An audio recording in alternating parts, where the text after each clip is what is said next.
Tim Ostrem, and I'm currently the chairman of the South Dakota Checkoff Board, and we farm 2,400 acres of corn and soybeans. We rotate back and forth 50-50. We do some no-till, we do some minimum till. With our modern planters, we can plant in a lot more residue than we used to be able to.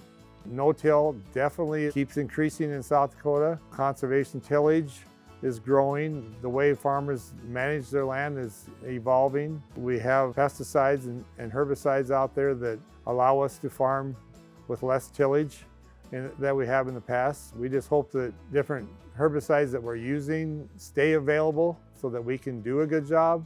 Farmers are trying to do the best thing for their land and for the environment.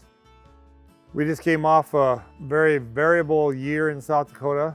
Our crops were up and down. We had areas of the state that were really, really good, and we had other areas that really suffered from the drought. Personally, we experienced both ends of it. I do irrigate, so I had some of the best irrigated corn and beans that I've ever had. But we also had some farms that were dry land that had very low yields.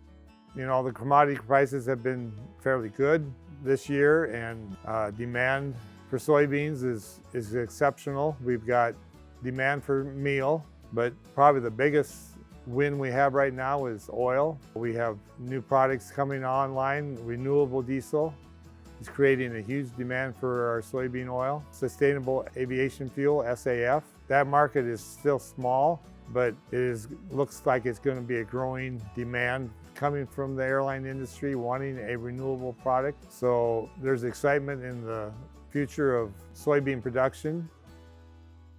We have bins for soybeans and we have bins for corn. When you fill a grain bin in the fall, you like to try to go to all your bins and make sure that you take out some of the corn and beans out of them to make sure the quality is still good. Especially in spring warm-up. That's when you really want to start checking your bins, make sure that they're not going out of quality.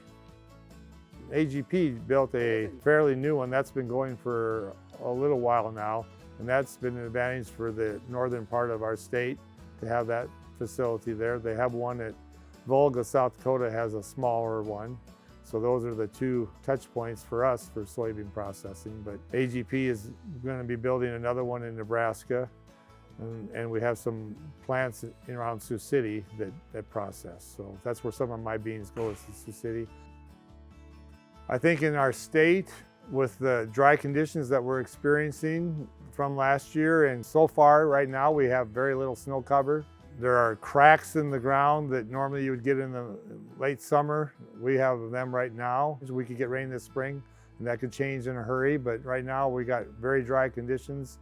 There will be irrigation, but you have to be permitted for it. You have to have the water. You have to have quality water. So not everybody can just go out and buy an irrigator. It's a limited area that can actually do that has that option. Just like everything else, I priced a pivot this year, and to get electricity brought into the area to get developed, has gone up substantially. If you want to use a diesel power unit, they've gone up a lot. To put the well in has gone up a lot. And then of course, the irrigator itself has gone up a lot. So it's a substantial investment to put in irrigation, but there is, definitely advantages. Then that you've got the moisture that you're going to need to produce the crop. I haven't pulled the trigger on my own operation to put in a new irrigation. I'm still in the process of getting permits to do it.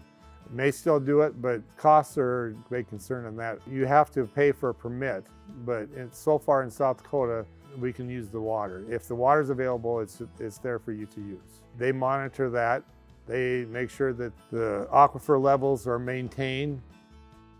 I think there's going to be a lot of soybeans planted. We have lots of issues with corn production in the input costs of corn, for the fertilizer especially, the cost of fuel for running the tractors. There's various input costs, the cost of land to rent land if you haven't had it locked in for a long-term agreement.